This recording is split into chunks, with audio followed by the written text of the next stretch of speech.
Hello guys, it's me, it's Charlie P. I'm making a sort of tutorial video with my couple of insights into the early game start of Better Than Wolves, because I've been seeing a lot of people in the Discord talk about how they remake worlds if it's not a good seed, and they talk about how they don't like certain biomes, and some biomes are really bad to start in.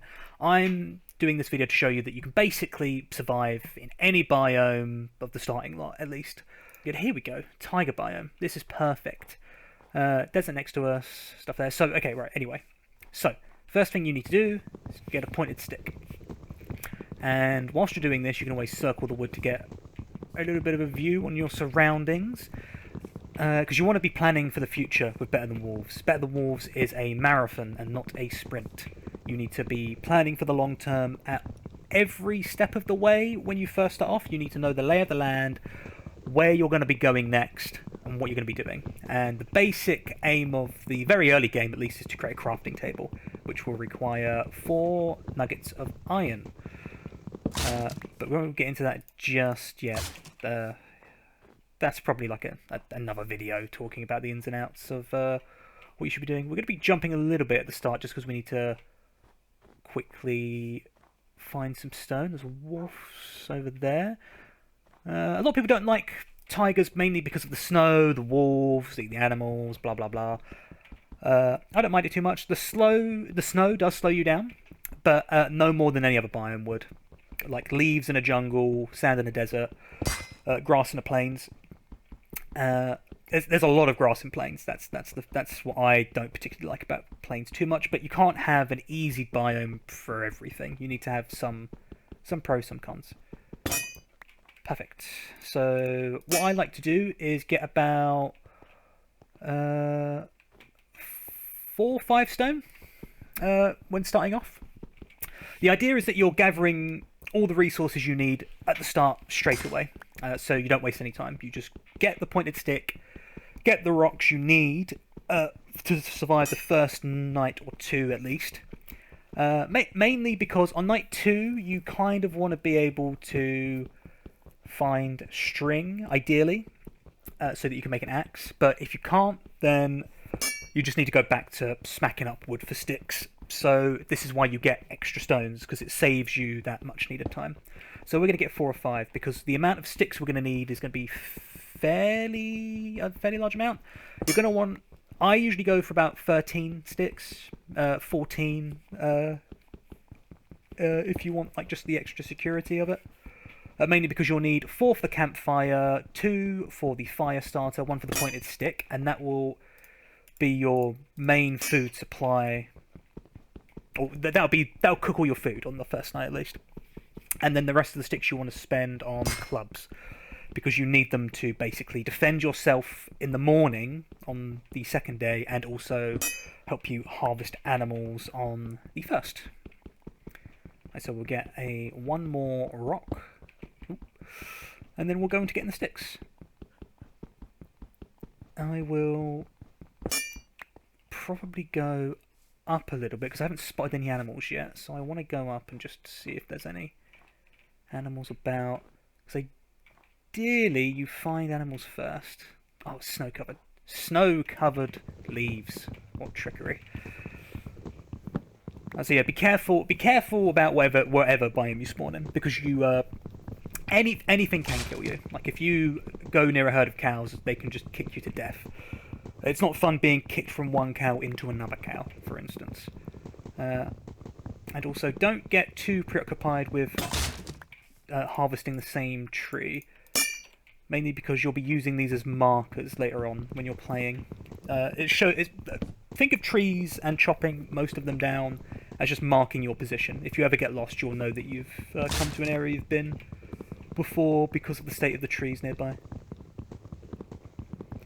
See, whilst we're doing this as well, it's best that we try and spot any animals whilst we do. So that's why I'm making my way up slowly. I'll just harvest from this tree as well. I can see some reeds over there, so that's a good thing to grab when you can. Not in the first night or 2. There's no point going over and wasting our food energy on swimming across the river. It's just unnecessary at this point. we can grab them on day 3 when we're looking for clay at the same time. Because ideally, you get yourself set up in the first 2 days, and then you, for food-wise anyway, and then you go for the long-term tech progression. So clay, reeds for containers, because you can't make chests early on. You need an iron axe to harvest chests in the world. If you spot any at a temple, you can dig them up with an iron axe, and that'll be a lot of space. It's definitely worth doing that if you see it. But you can make wicker for wicker baskets, and eventually when you get the crafting table and an iron axe, a hamper. So it's always best to try and grab reeds whenever you can. But on the 3rd day, ideally you probably want to go for clay. And we're at 10 sticks with this one, so we will need just a little bit more. Bam. Okie dokie. Right, the higher we go, the better, because we get a better view on animals. Don't particularly seem to have spotted any, which is a little bit unfortunate, but hey ho, that's the start we get.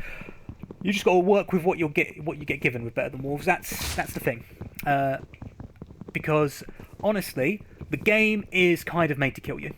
It's not easy, and I feel like a lot of people kind of get a little bit a little bit shocked when they get to the Nether, because the Nether is one of the deadliest places in the game. Like, pigmen will just kill you for absolutely any reason they can think of.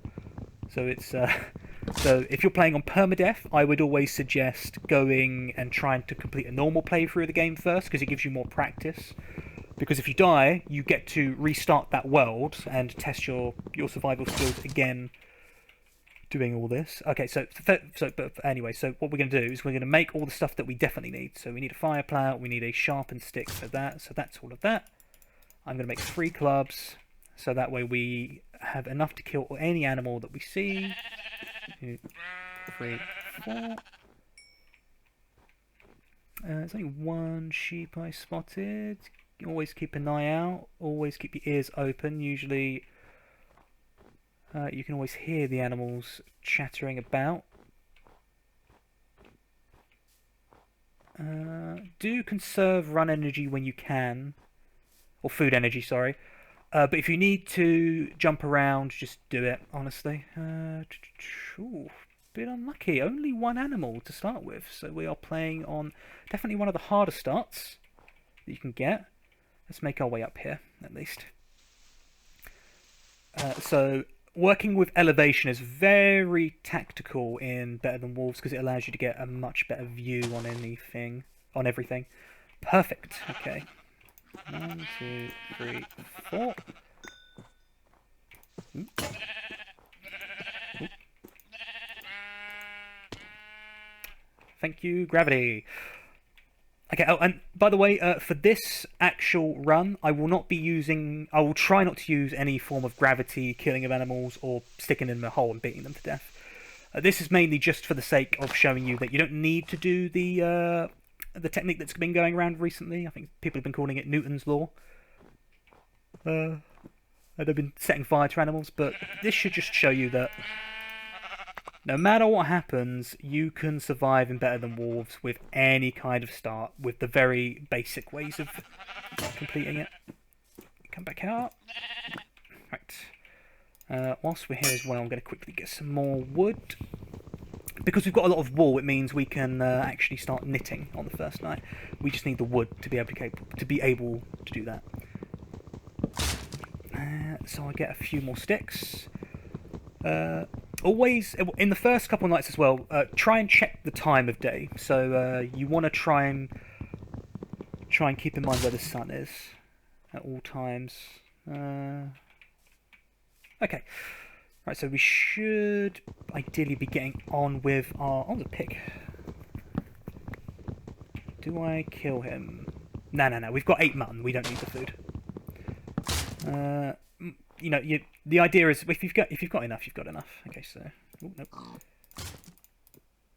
Perfect. And a spare club. Right, okay, so I'm going to show you a little technique that I like for making a little cave. So what I usually do is I just find an area like this where it's roughly flat with a little bit of elevation, Just start digging down.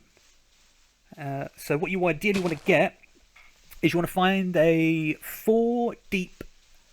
You want to make a 4 deep dirt hole, because that will give you the perfect height for digging yourself a little caveman hole. So you don't need a village or a cave opening. You can just use the very earth around you, and I will. Okay, 1, 2, 3. Okay, we're gonna have to dig underneath this tree, but it should be fine. Keep in mind as well, even if it starts to get dark, it's fine. Like, it's no big deal. You've got plenty of time in the first night before zombies start spawning. Oh, that's a bit unfortunate. The fact that that rock is there kind of screws us up, but what we do is we just adapt. Go that way. Or maybe we go further in. See, our plan has gone a little bit awry because of the rock rise, but that's fine. How far does this go? That should be fine if we just dig forward here. The key of the first night is to just not panic. And even if we have to dig a load with our hands, it's fine. We get all the dirt we need anyway. Because you're going to want this for slabs.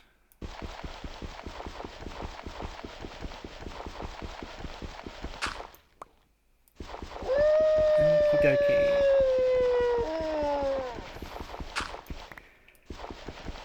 Right, so let's go this way and see if this will work. If not, it's fine. We just keep going until we are safe.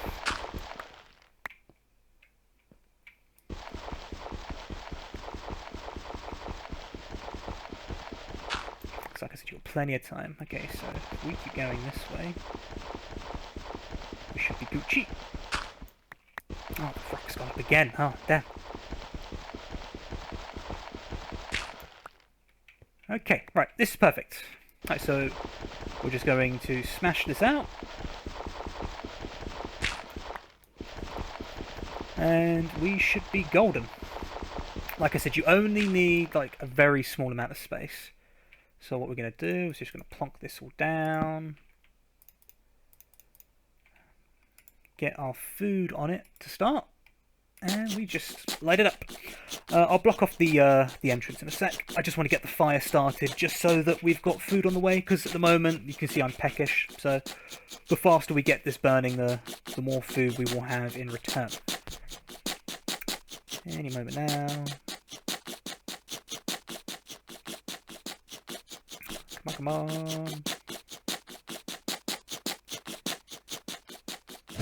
There we go. Okay, and we've got loads of dirt for slabbing up. So we're exposed there, so what our best to do is do that. If a creeper were to drop down, just plug it up straight away. In the meantime,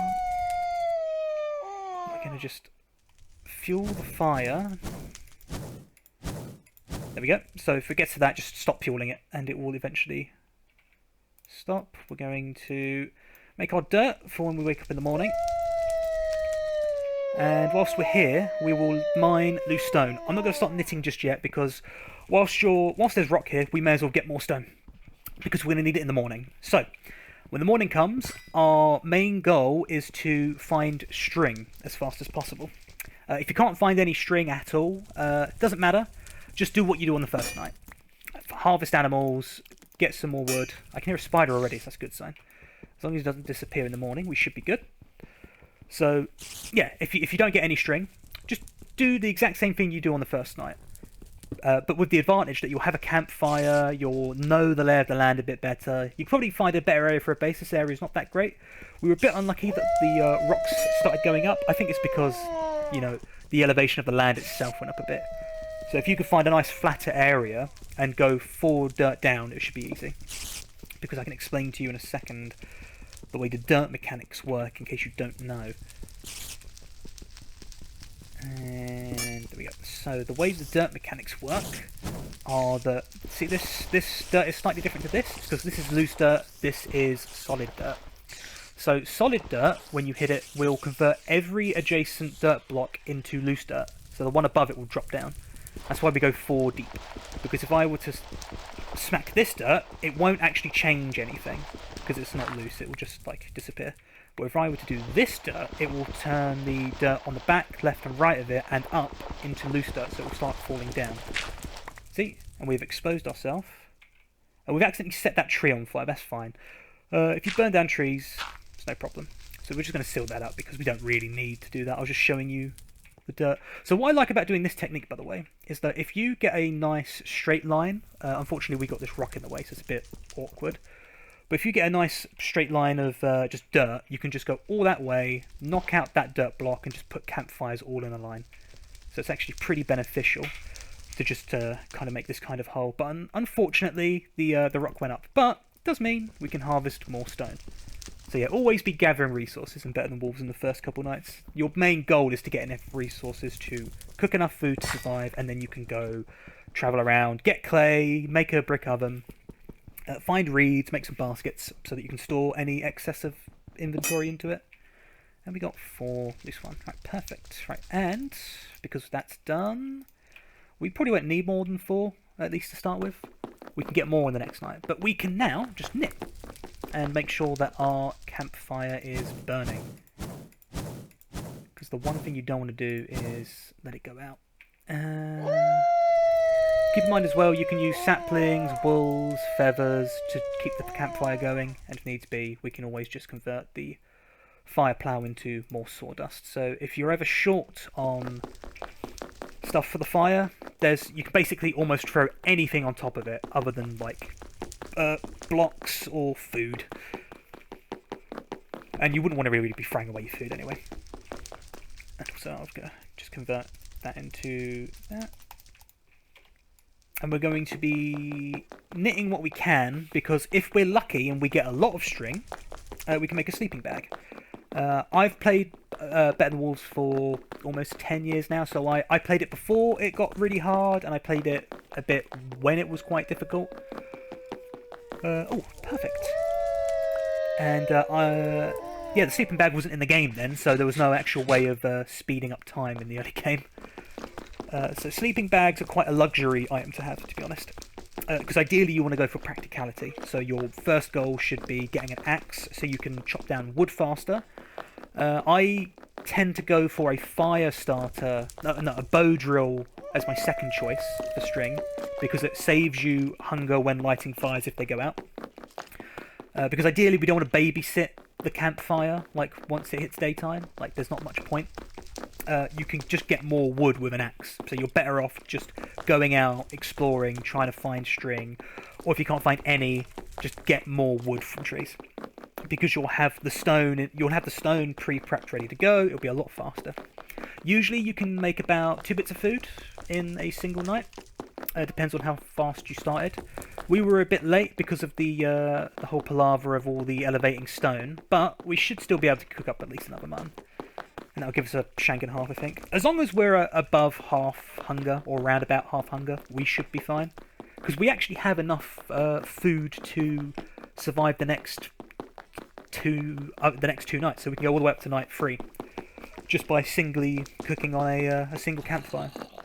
But ideally, you get an axe so that you can put down multiple campfires, cook up all of your food, and then spend more time in the morning just hunting and gathering more resources. Because if you have a lot of food, it means that you know that you have a large degree of safety in terms of your movement and capability. But again, it's why I prefer doing the digging method, because you get a lot of dirt slabs at the start, which you might not have had if you were to try and go for a perfect seed. Although there are, like you can get other things to make slabs with. Hopefully, we get a creeper that we can abuse to blow up and get more dirt easier. The more dirt you have at the beginning, it's so much more beneficial, because you will save so much more hunger. So because you're not jumping, you're not faffing about trying to find excess food. It's all about efficiency in the first 2 days at least. You want to save as much food as you can and as much hunger as you can. Ah, there we go. So that is the sound of burning zombies. Sure, that is still going.